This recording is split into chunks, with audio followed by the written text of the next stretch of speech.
Hello, everybody.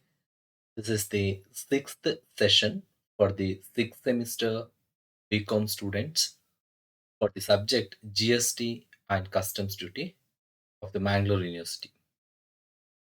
In this session, we are going to study about the GST Council, its powers, functions, and provisions. In the whole chapter, we are going to study about the GST Councils, amendments, etc. In this session, after going through this session, you will be able to understand what is GST Council, what power it has got, and the functions and its provisions. Now, let us see one by one. As per the Article 279A of the amended Constitution, that is the Bill 2016, we can say, in this one, GST Council is the main decision making body that has been formed to finalize the design of GST. GST council ಅಂತ ಹೇಳೋದು ಏನಿದೆ, ಇದು ಮುಖ್ಯವಾದ apex ಅಂತೇಳಿ ಹೇಳ್ಬೋದು. ಅಂತ ಹೇಳಿದ್ರೆ ಅತ್ಯಂತ ಇಂಪಾರ್ಟೆಂಟ್ ಆದ ಪ್ರಧಾನವಾದಂತಹ ಒಂದು ಕೌನ್ಸಿಲ್ ಆಗಿರ್ತದೆ. ಇದರಲ್ಲಿ ಜಿಎಸ್ಟಿಗೆ ಸಂಬಂಧಪಟ್ಟ ಯಾವುದೇ ಡಿಸಿಷನ್ಸ್ ಅನ್ನ ಫೈನಲೈಸ್ ಮಾಡೋದು ಈ ಒಂದು ಜಿಎಸ್ಟಿ ಕೌನ್ಸಿಲ್ ನಲ್ಲೇ ಅಂತೇಳಿ. ಇದನ್ನ article 279A amendment constitution amended ಅಲ್ಲಿ ಇದನ್ನ ಮಾಡಿದ್ದಾರೆ.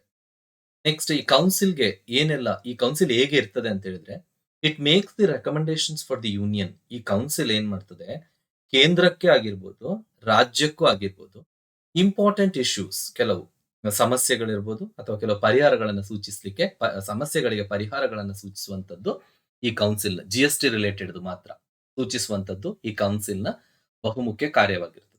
ರೆಕಮೆಂಡೇಶನ್ಸ್ ಆಗಿರ್ಬೋದು ಮತ್ತೆ ಫೈನಲೈಸ್ ಮಾಡೋದು ಕೂಡ ಈ ಜಿಎಸ್ಟಿ ಕೌನ್ಸಿಲ್ ಆಗಿರುತ್ತೆ. Next, the council adjudicates any dispute between Government of India and one or more states or between two or more states. See, you know that Government of India is a federal state. It's a federal state. So, in this state, in this federal structure, the states are also has got some important voice.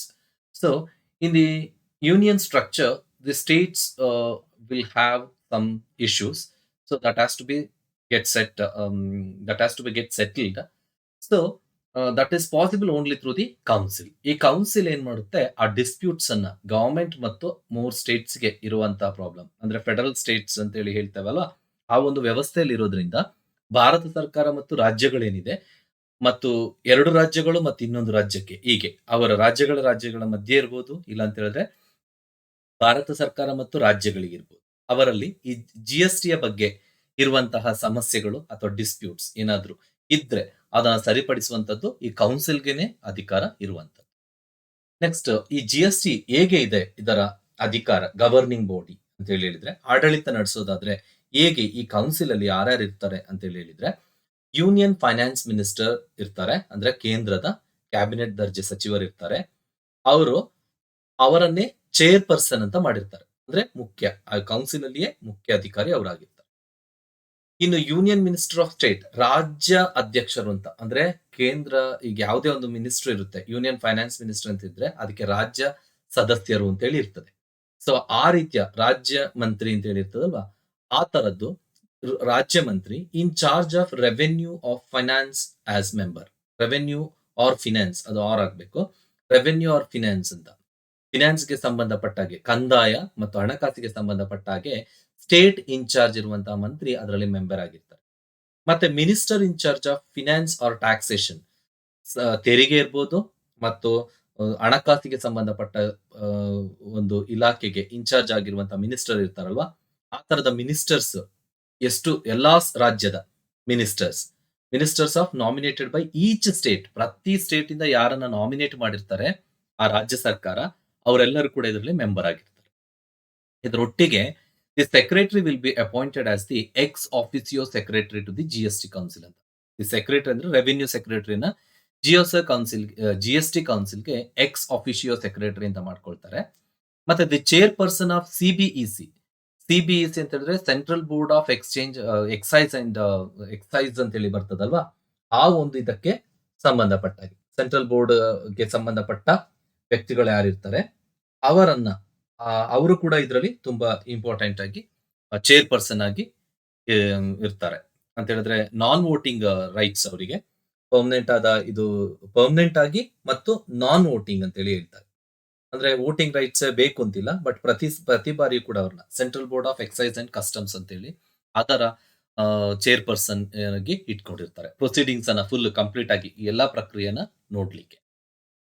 Next one post of additional secretary ಹೆಚ್ಚುವರಿ ಕಾರ್ಯದರ್ಶಿಯಾಗಿ to the GST ಕೌನ್ಸಿಲ್‌ಗೆ secretariat ಇಂದ select ಮಾಡಿರ್ತಾರೆ.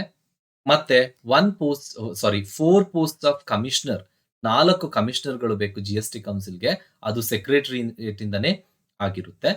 The decisions of the GST council are made by centres 1/3 of the voting. 1/3 of the voting ಏನಿದೆ ಕೇಂದ್ರದ್ದು, ಅದರ ಆಧಾರದಲ್ಲಿ decision ಆಗುತ್ತೆ. 1/3 ವೋಟ್ ಆಫ್ ಸೆಂಟರ್ಸ್‌ದು ಮತ್ತೆ ಸ್ಟೇಟ್ಸ್‌ದೆಲ್ಲ ಸೇರ್ಕೊಂಡು 2/3 ವೋಟ್ಸ್ ಆಗ್ಬೇಕು. ಅಂದ್ರೆ 2ನೇ ಒಂದು ಒಂದ್ 1ನೇ 2 ಭಾಗ ಅಂತೇಳಿ ಬರ್ತದಲ್ಲ ಆ ತರ. ಒಂದ್ ಅ, 1ನೇ 1/3 ಅಂತ ಹೇಳಿ ಹೇಳಿದ್ರೆ 1ನೇ 3 ಭಾಗ. 3 ಭಾಗದಲ್ಲಿ 1 ಓಟ್ ಏನಾಗಿರ್ಬೇಕಾಗುತ್ತೆ ಕೇಂದ್ರ ಸರ್ಕಾರದ್ದಾಗಿರ್ಬೇಕು. ಅದೇ ರೀತಿ 3ನೇ ಭಾಗದಲ್ಲಿ 2 ವೋಟ್ ರಾಜ್ಯಗಳದ್ದಾಗಿರ್ಬೇಕಾಗುತ್ತೆ. ಯಾವುದೇ ಡಿಸಿಷನ್ಸ್ ಅನ್ನ ವ್ಯಾಲಿಡ್ ಅಂತ ಮಾಡ್ಕೊಳ್ಬೇಕಾದ್ರೆ. ಫಾರ್ ಎ ವ್ಯಾಲಿಡ್ ಮೀಟಿಂಗ್ ಒಂದು ಮೀಟಿಂಗ್ ಕಂಡಕ್ಟ್ ಮಾಡಿದ್ರು ಆ ತರ ಡಿಸಿಷನ್ಸ್ ಅನ್ನ ತಗೊಳ್ಬೇಕು ಅಂತ ಹೇಳಿ ಹೇಳಿದ್ರೆ ಟೋಟಲ್ ಆಗಿ ನಾನೀಗ ಹೇಳ್ದೆ ಅಲ್ಲ ಕೌನ್ಸಿಲ್ ಅಲ್ಲಿ ಮೆಂಬರ್ಸ್ ಯಾರ್ಯಾರು ಚೇರ್‌ಪರ್ಸನ್ಸ್ ಯಾರೆಲ್ಲ ಇರ್ಬೇಕು ಅಂತಿದೆಯಲ್ಲ, ಆ ವೋಟಿಂಗ್‌ಗೆ ಸಂಬಂಧಪಟ್ಟ ಹಾಗೆ 50% of the total number of members ಇರ್ಬೇಕು. 50% of the total number of members ಇದ್ರೆ ಮಾತ್ರ ಅದನ್ನ ಆ ಒಂದು ಯಾವ್ದೇ ಡಿಸಿಷನ್ ತಗೊಳ್ತಾರೆ ಅದನ್ನ ಊರ್ಜಿತ ಅಂತೇಳಿ ಮಾಡ್ಲಿಕ್ಕೆ ಸಾಧ್ಯ. ನೆಕ್ಸ್ಟ್ ಇನ್ನು ಏನು powers and functions of GST council. ಏನು ಹೆಚ್ಚುವರಿ ಅಧಿಕಾರ ಇದಕ್ಕೆ ಇದೆ ಅಂತ ಹೇಳಿದ್ರೆ ಕಾನ್ಸ್ಟಿಟ್ಯೂಷನ್ ಆಕ್ಟ್ 2016 ಪ್ರಕಾರ 17 ಅಲ್ಲಿ ಜಿಎಸ್‌ಟಿ ಅನುಷ್ಠಾನಕ್ಕೆ ಬರ್ತದೆ.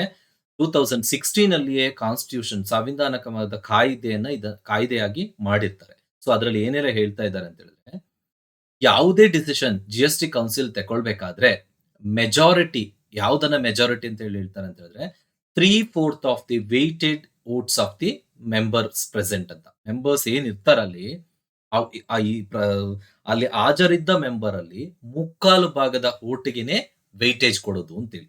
ಮುಕ್ಕಾಲು ಭಾಗ ಯಾವುದನ್ನ ಪುರಸ್ಕರಿಸಿಕೊಂಡು ವೋಟ್ ಮಾಡ್ತಾರೆ ಅದನ್ನ ಅಲ್ಲಿ ಊರ್ಜಿತ ಅಂತೇಳಿ ತಗೊಳ್ಬೇಕು. ಅದೊಂದು ಪವರ್ ಅನ್ನ ಕೊಟ್ಟಿದ್ದಾರೆ ಜಿಎಸ್‌ಟಿ ಕೌನ್ಸಿಲ್‌ಗೆ.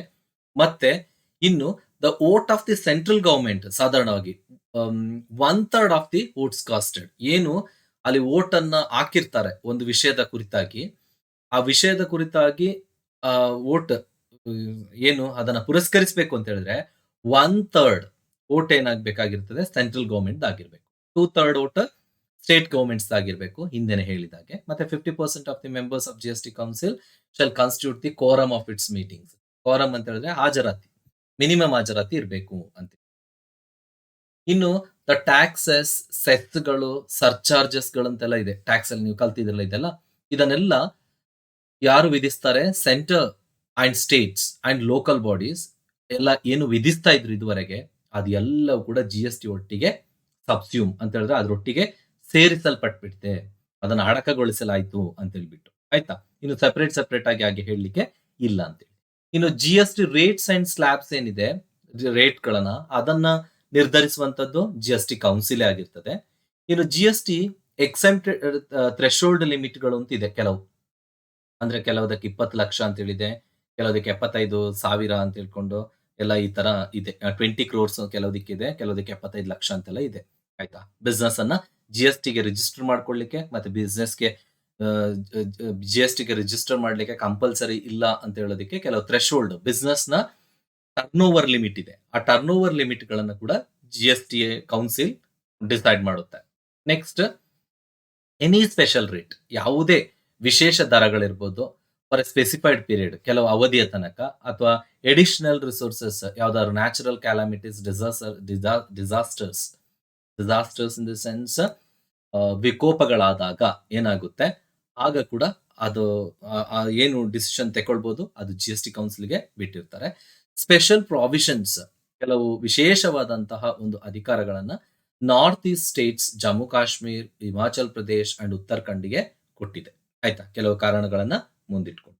ಸೊ ಇದೆಲ್ಲವೂ ಕೂಡ ಜಿಎಸ್‌ಟಿ ಕೌನ್ಸಿಲ್‌ನಲ್ಲಿ ಈ ರೀತಿಯ ವಿಶೇಷ ಪವರ್ಸ್ ಮತ್ತೆ ಅದು ಯಾವ ರೀತಿ ಕಾರ್ಯನಿರ್ವಹಿಸ್ತಿದೆ ಅಂತ ಹೇಳೋದನ್ನ ನಾವು